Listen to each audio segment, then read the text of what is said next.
Assalamualaikum warahmatullahi wabarakatuh. Perkenalkan, saya Bazli Ashraf, perwakil dari kelompok 10.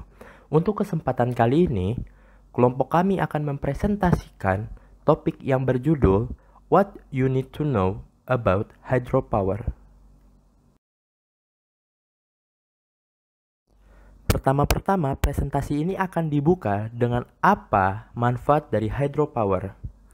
Jadi, hydropower ini bisa dimanfaatkan untuk menghasilkan energi listrik yang nantinya akan digunakan untuk kebutuhan seperti kebutuhan rumah tangga maupun kebutuhan industri. Dan juga bagi negara yang memiliki sumber daya air ataupun aliran sungai yang baik, salah satunya seperti Indonesia ini, hal ini akan menjadi sebuah keuntungan karena hydropower akan dapat berjalan dengan baik.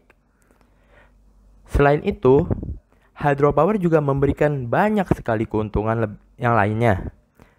Dan keuntungannya itu akan dijelaskan di slide selanjutnya.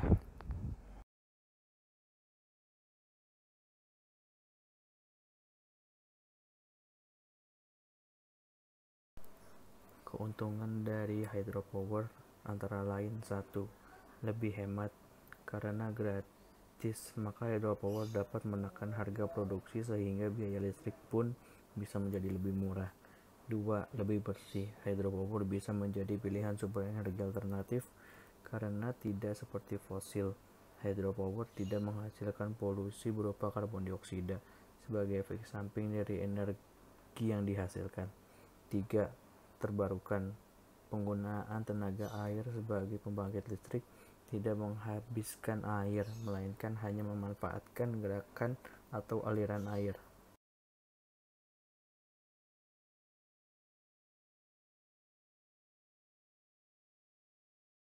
Di balik segudang manfaat dari penggunaan hydropower, ada juga kekurangan dari penggunaan hydropower itu sendiri. Yang pertama, dapat merusak ekosistem air. Meski dianggap hydropower lebih bersih dan bebas polusi, tapi pemanfaatan dari hydropower bukannya tidak berdampak baik sama sekali terhadap lingkungan. Kekurangan ini terutama berkaitan dengan kondisi ekosistem air yang bisa rusak dan bisa mengganggu kehidupan ikan dan makhluk lain dalamnya. Yang kedua, bergantung pada debit air. Besarnya aliran air berkorelasi langsung dengan besarnya energi yang dihasilkan. Semakin kecil debit air, semakin kecil juga energi yang dapat dihasilkan oleh mesin dari hydropower. Yang ketiga, gangguan fluktuasi alami debit sungai. Dalam pemanfaatan hydropower sebagai pembangkit listrik, biasanya air dari aliran sungai akan ditampung terlebih dahulu, kemudian dilepas untuk menggerakkan turbin.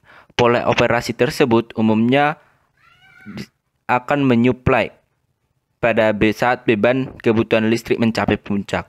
Dampak gerakan air buatan ini akan berpengaruh pada pergerakan alami sungai yang menyebabkan berbagai perubahan pada kondisi sungai seperti pendangkalan. Yang keempat, risiko kegagalan.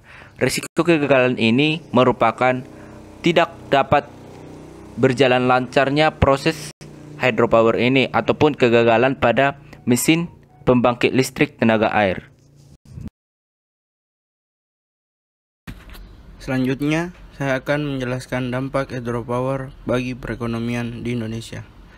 Akses terhadap energi, terutama listrik, merupakan salah satu kebutuhan utama dalam kehidupan sehari-hari masyarakat, baik di perkotaan maupun di pedesaan.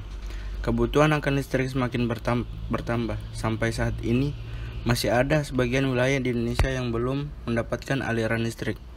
Dengan dibangunnya PLTA yang memanfaatkan hydropower, maka kebutuhan listrik akan dapat tercukupi dengan harga terjangkau. Nah, pengaruh positif dari sisi ekonominya yaitu meningkatkan pendapatan masyarakat dan banyak menciptakan usaha-usaha baru. Sekian dari saya.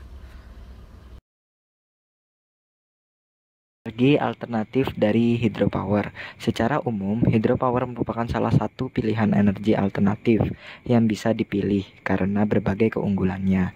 Tak hanya itu, perlu dilakukan kajian mendalam untuk menghindari dampak negatif dari hydropower yang mungkin dihasilkan, seperti kerusakan lingkungan. Sebelum membangun PLTA, juga sebaiknya mempertimbangkan faktor lokasi. Sebaiknya dipilih lokasi yang secara geologis tidak rawan bencana. Hal-hal lain juga harus diperhatikan, seperti kekuatan konstruksi dan juga pengecekan berkala. Mekanisme kerja dari hydropower hingga menghasilkan energi listrik.